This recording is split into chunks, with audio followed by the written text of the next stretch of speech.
Okay, so now let's talk about part 7, which is function basics, and there will be one question similar to this on the real test. Okay, so for number 1 here, we just have to answer these questions for the function that's shown, and it's a little function diagram. I tend to think these are personally pretty straightforward, so I hope you agree. Alright, so let's do part A.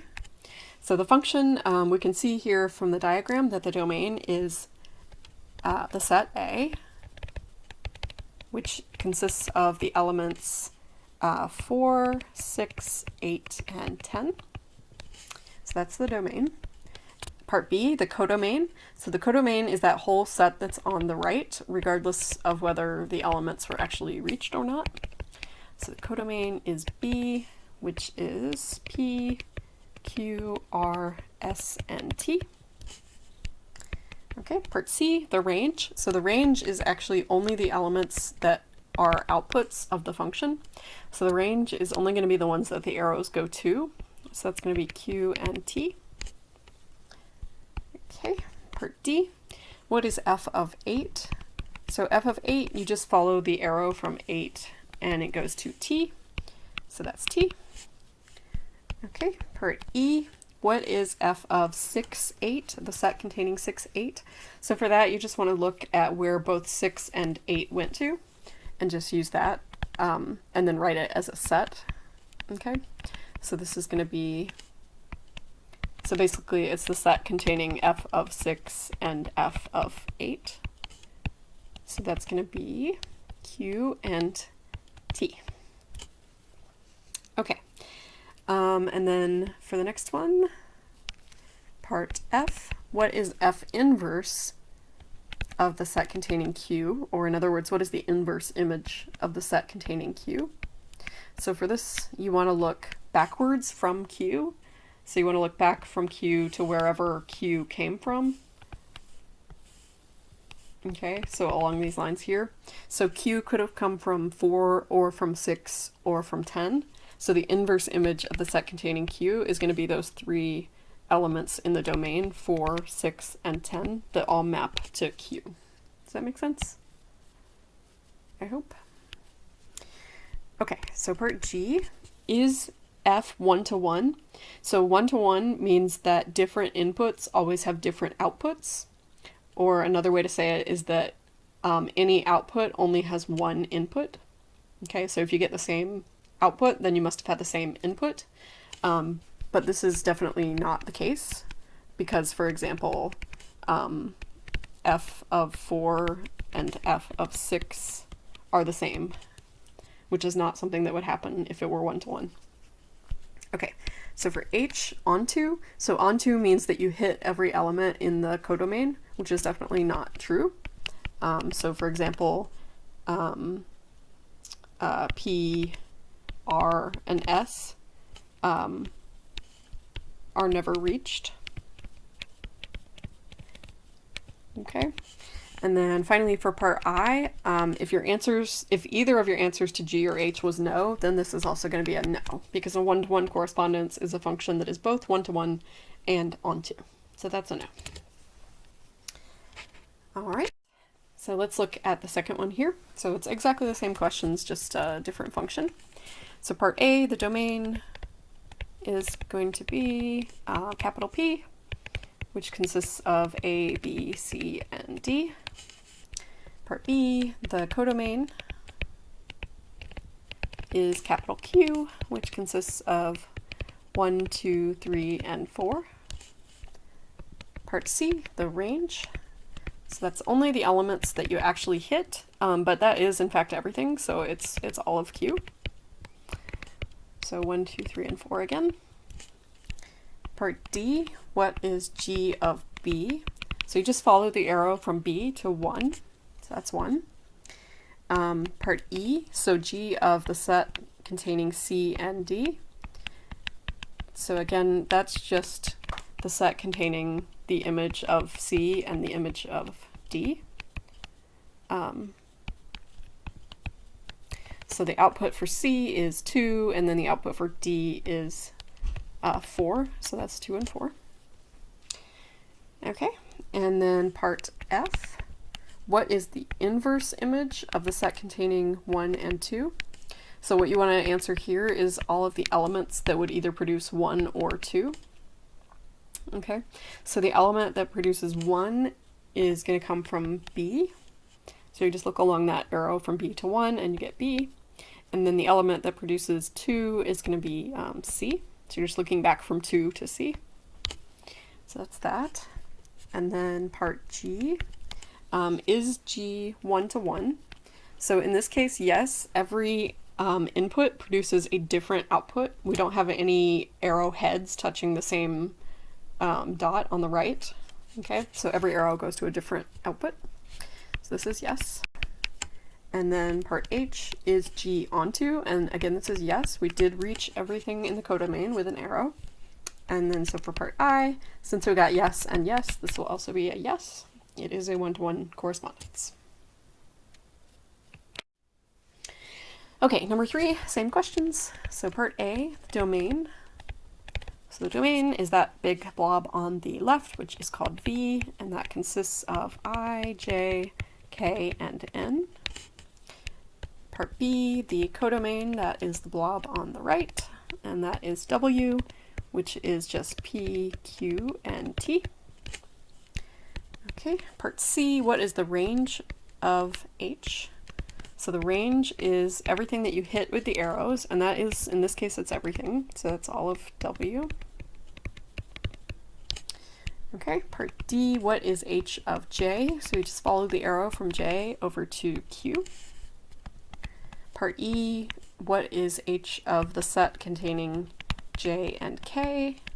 So you're looking at what arrows go from J and also from K, and then you answer as a set.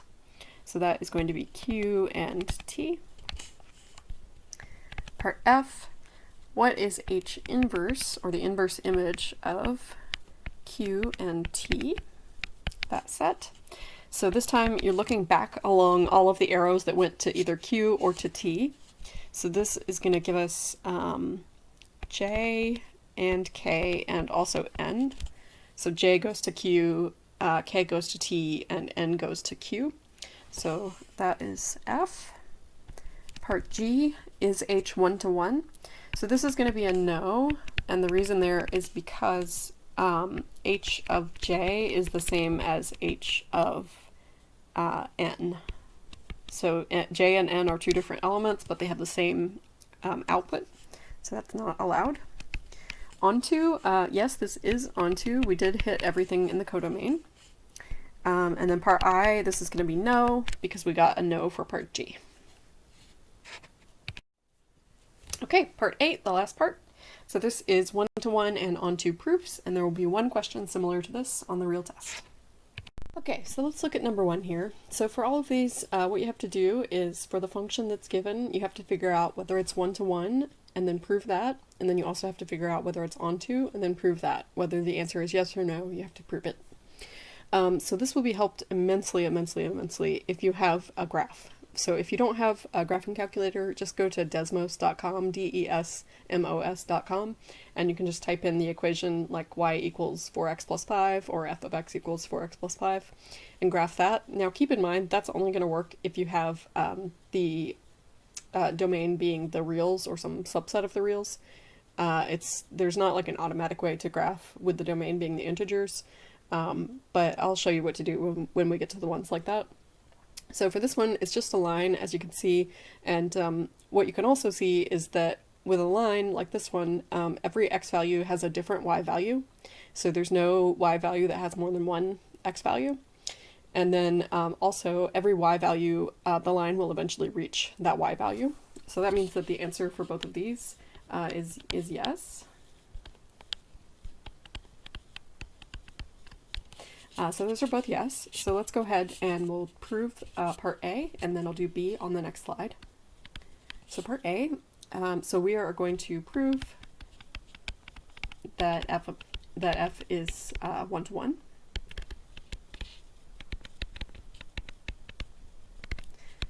Okay, so what we need to do here is we need to take two elements in the domain and suppose that they have the same output, and then show that that means that they are actually the same element. So that's the basic technique. So I'm going to say let x1 comma x2 be in the domain, which is the reals, and then suppose that f of x1 equals f of x2, and then we will show that x1 equals x2. So this is another way of saying if they have the same output, then they must have been the same input. That's another way of saying that the function is one-to-one. Okay, so what we're going to do is we're going to use the fact that f of x1 equals f of x2 and use the value or the formula for the function. So that means, so f of x1 would be 4x1 plus 5, and then f of x2 would be 4x2 plus 5. And then you just have to simplify until you get that x1 equals x2. So it's not particularly hard, usually. You just eliminate the 5s, and then you have 4x1 equals 4x2, and then you can cancel the 4s, and you have x1 equals x2. And that is it. Okay, so on this slide, again, the answer here to both of these was yes. So we're going to do B, and we're going to prove that this function is onto. So this is a little bit trickier, but it's not too bad. Okay, so what we're going to do is we're going to say that we have some element of the codomain. So the codomain here was the reals. So we're going to let y be an element of the reals. And what we have to do, our job, is the following. We will show that there exists an element x, which is in the domain, which is also the reals, such that f of x gives us y. And so now what you have to do is you have to figure out actually what would be the formula for x that would exactly give you y. So this is the part where you have to do some scratch work. Okay, so I'm going to put my scratch work over here. And the scratch work is not part of the proof, so you don't have to turn it in if you don't want to. You can just like throw it in a trash bin or whatever. But you do need to do it. It's very important. Okay, so the scratch work is, so we want f of x to equal y. So that would mean that 4x plus 5 would equal y. So now you just basically have to solve for y. So yeah, so that's what I'm doing. Solve for, did I say y? Solve for x. So we're going to solve for x. So let's see, I'm just going to move the 5 to the other side. And then I'm going to divide both sides by 4. So I get that x would equal y minus 5 over 4. So this is the exact value of x that will give me y when I put it into the function. So what I'm going to do back in my proof is I'm going to say let x equal y minus 5 over 4. Okay, now I have to argue that this is actually a real number, and it's okay if you want to just say something like, since y is a real number, then x is also a real number.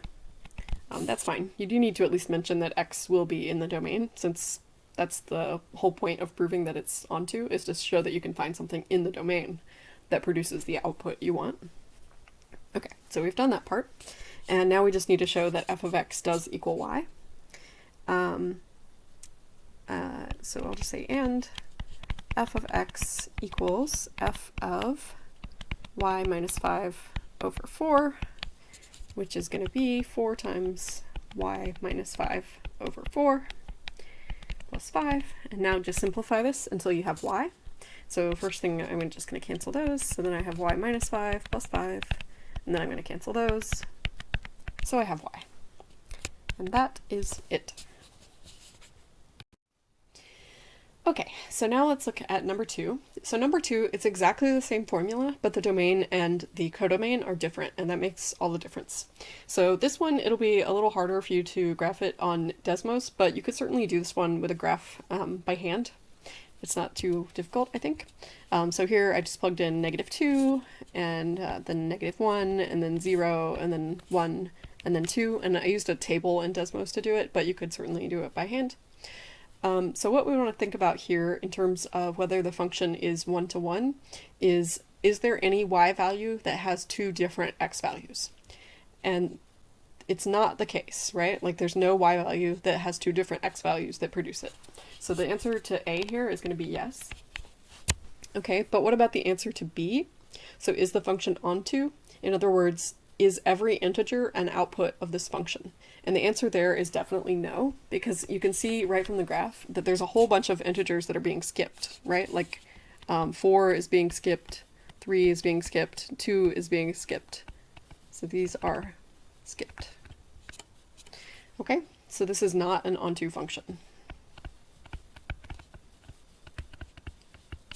Okay, but let's go ahead and let's do the proof for part A, and actually it's going to really be identical almost to the last one.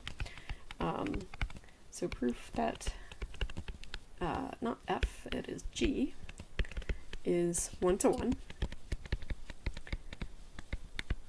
Okay, so to prove that something is one-to-one, you take two elements from the domain. So I'm going to let x1 and x2 be elements of the domain, which this time is the integers. And then you suppose that they produce the same output. So suppose that g of x1 equals g of x2. And then you show, so we will show, that that would mean that they were the same input. Okay, so that's our goal. Okay, so we're going to use the fact that we supposed g of x1 equals g of x2. What does that mean? So we're just going to plug into the function formula. So this is going to tell us that 4x1 plus 5 equals 4x2 plus 5. And then we're just going to do some canceling. Cancel, cancel, until we get down to, oops, x1 equals x2. Okay, and that's it. All right, so for part B here, so we said that the answers here were yes and no, and we explained that on the last slide. So for part B here, I'm going to prove that this function is not onto. So the way that you prove something is not onto is you have to actually find an element in the codomain that is never reached. And the graph is very, very helpful in doing that. So for example, these are three values here that are integers that are never reached by the function. So I could use any of those, or I could use 0. That's also never reached. Okay, so I'm going to say let y equal, I'm just going to use 2. You can use any of those 4 that I marked there, as well as plenty of other ones as well. So we will show there is no x in the domain such that g of x equals y. Okay, and I think you should point out here when you pick your number that it is in the codomain, so that's worth pointing out there. Okay, so we're going to do this by contradiction. So let me just make a note of that, by contradiction. So you suppose that there is some x in the domain that produces your y, and then you show that would lead to a contradiction.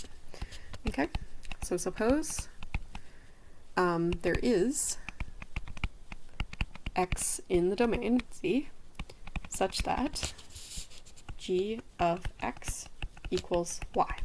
So what would that mean if that were true? That would mean that 4, so then that would mean that 4x plus 5 would equal 2. Remember, 2 is our y value. Okay, so now we just want to show that this leads to a contradiction. So what I'm going to do is I'm going to solve for x, and I'm going to show you that it's not an integer. Okay, so I'm going to subtract 5 from both sides, and then I'm going to divide by 4. So this would mean that x would have to be equal to 3/4, but negative 3/4 is not an integer. Okay, this is a contradiction. This is a contradiction. Okay, so our supposition was wrong. Remember, we supposed that there was some x in the integers such that g of x equals y. So this means there is no x in the integers such that g of x equals y. Therefore, g is not on 2. And that last statement there is optional. You can put that or not as you like. And that's all. Okay, so let's look at number 3.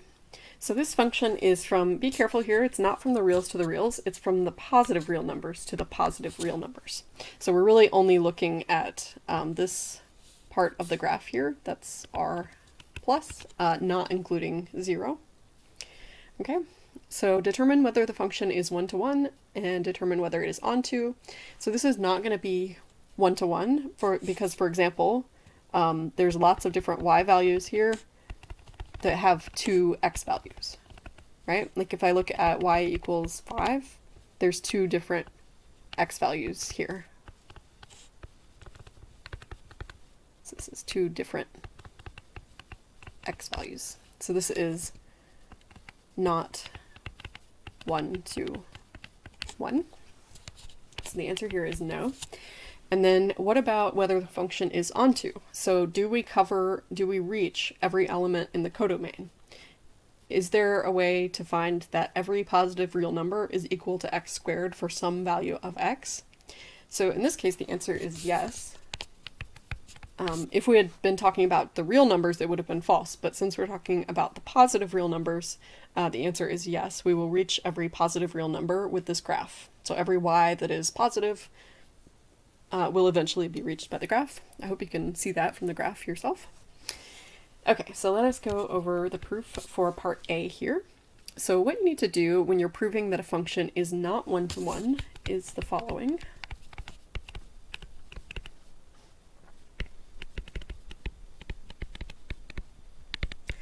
So what you need to do is actually find 2 values of x that are different that produce the same y value.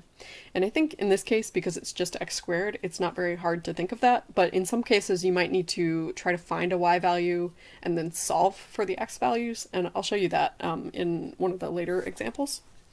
But in this one, I'm just going to say let x1 be, let's say, 1, and x2 be -1, because I know those are going to give me the same output. Then we know that x1 and x2 are in the domain, so I'm just going to point that out. These are in the domain. And p of x1 equals 1, and p of x2 also equals 1. So what we have here is that p of x1 equals p of x2, but x1 does not equal x2. So that's exactly what it means to not be 1-to-1. So p is not 1-to-1. And that's it. Okay, so we talked in the last slide about why the answers here were no and yes. So let's go ahead and prove that yes for the second part. So determine whether the function is onto and prove it. So we are going to prove that p is onto. Okay, so what you need to do when you're proving that a function is onto is you need to let y be an element of the codomain. So I'm going to let y be an element of r plus, and I don't get to pick what it is. I have to prove this for every possible y, so I just have to let it stay a generic y.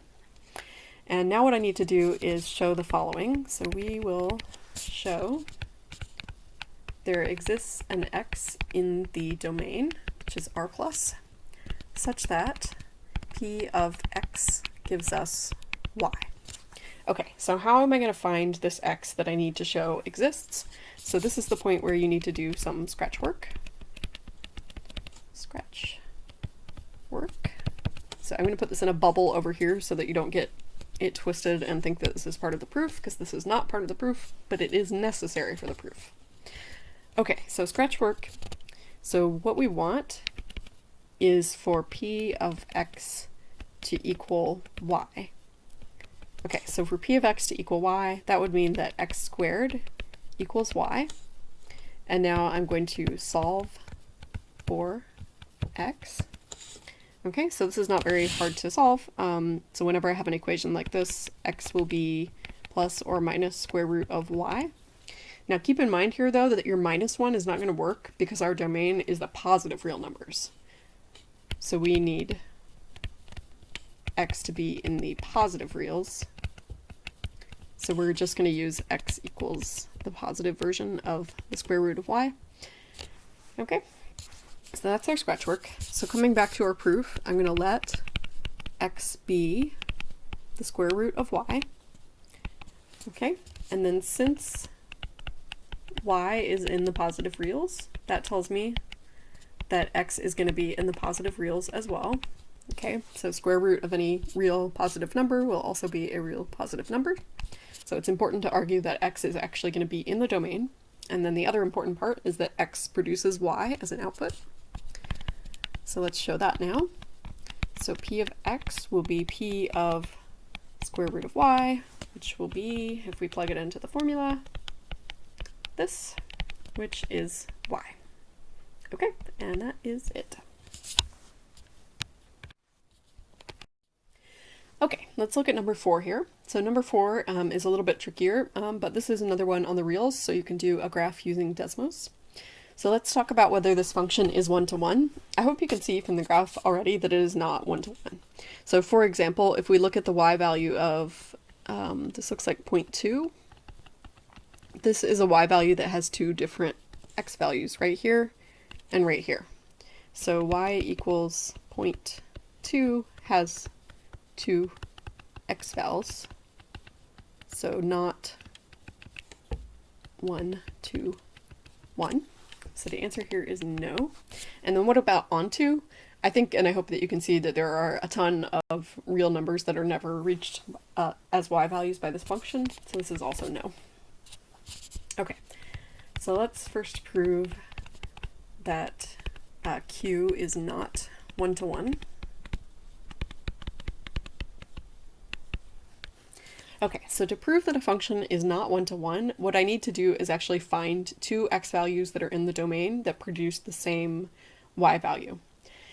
And that might be a little tricky. You could try solving for them. Like for example, you could set 0.2 equal to 1 over x squared plus 3 and then solve for x. But I think I don't really need to do that because what I can see here is that this function is symmetric about the y-axis. In other words, if I put in the positive and negative versions of the same x value, they should give me the same y value. Okay, so I'm just going to use the same strategy that I did before. So I'm going to let x1 equal 1 and I'm going to let x2 equal -1. Okay. So then what I can see here is that x1 and x2 are values of the domain, so it's important to point that out. And what I'm going to show is that they produce the same output. Okay, so x1 produces 1 over 1 squared plus 3, which is 1/4, and q of x2 is going to give me 1 over -1 squared plus 3, which is also 1/4. Okay, so what I found here is that q of x1 equals q of x2, but x1 does not equal x2, and that is the very definition of not being onto. Okay, so q is not, of not being one-to-one. Pardon me. Okay, so q is not one-to-one, and that's it. Okay, number 4, part B. So we talked on the last slide about why the answers here were no and no. So now I'm going to prove that q is not onto.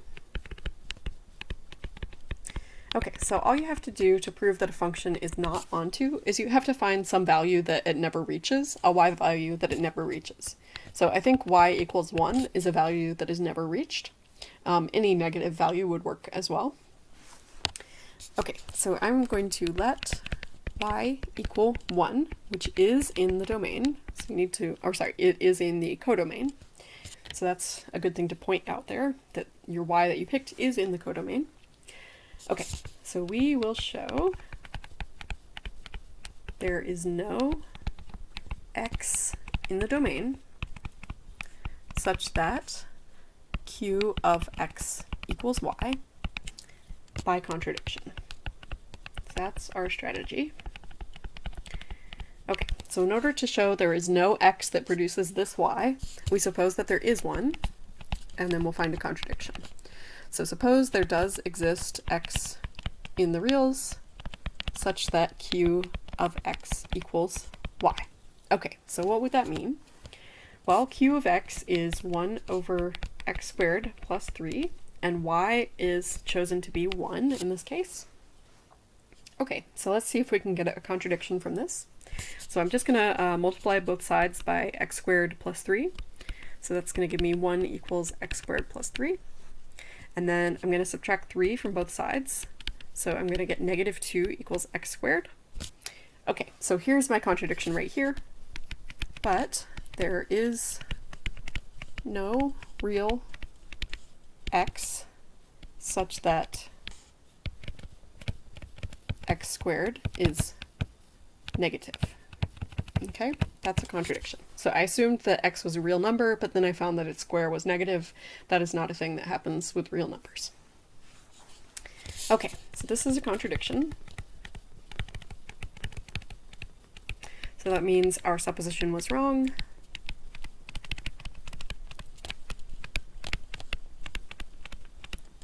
So there is no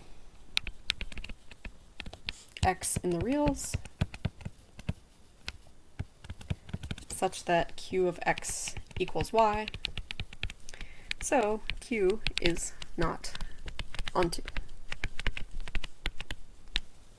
And that is it.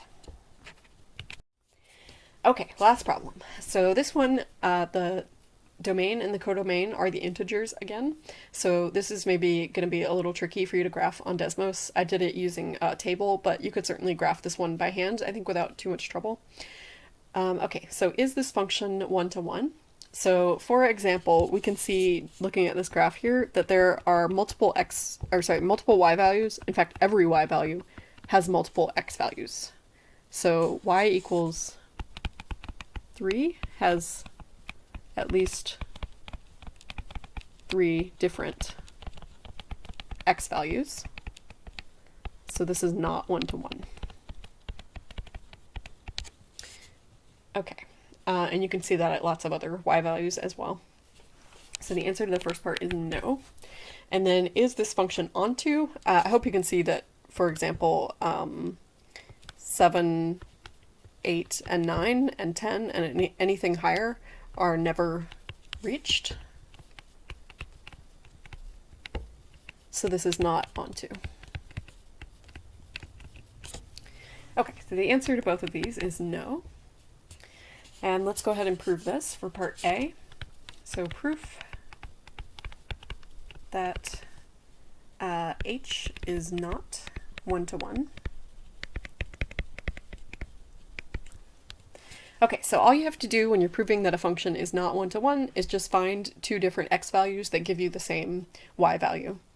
So I think this is not very hard to do.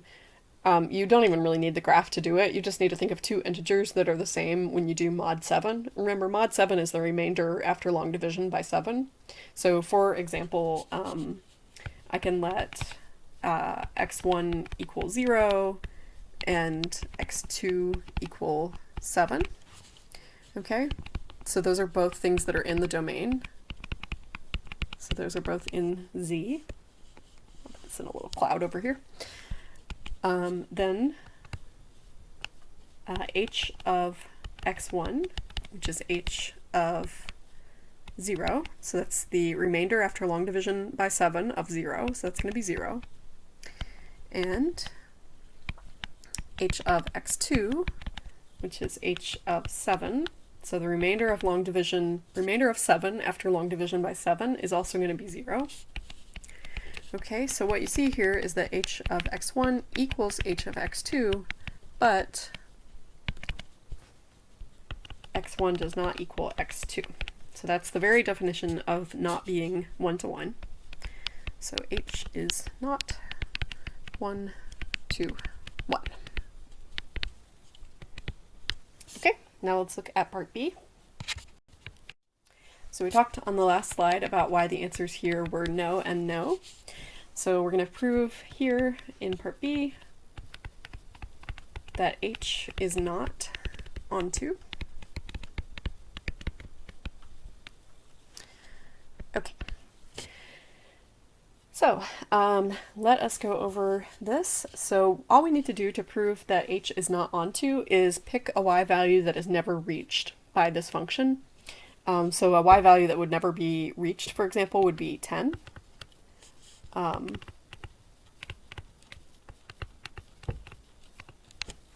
Okay, so I'm going to let y equal 10, and I'm just going to point out that that is an element of the codomain z, the integers. So what I have to do now is show, we will show there is no x in the domain such that h of x equals y. And I think this time I'm not going to do this by contradiction for the simple reason that I don't really need to do it by contradiction. And this formula is not as sort of formula-y as other formulas. It's a little bit different.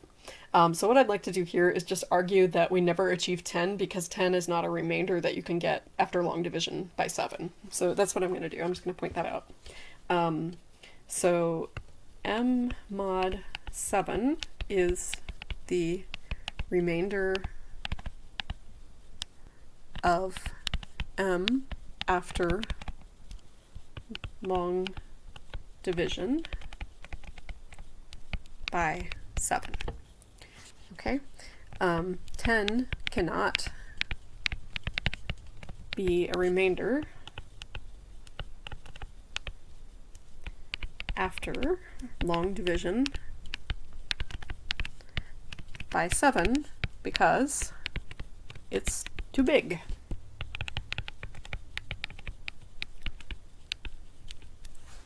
Okay, so to say it another way, a remainder R, let's call a remainder R for remainder, must be in the range from 0 to 6. 6 is as large as a remainder can be.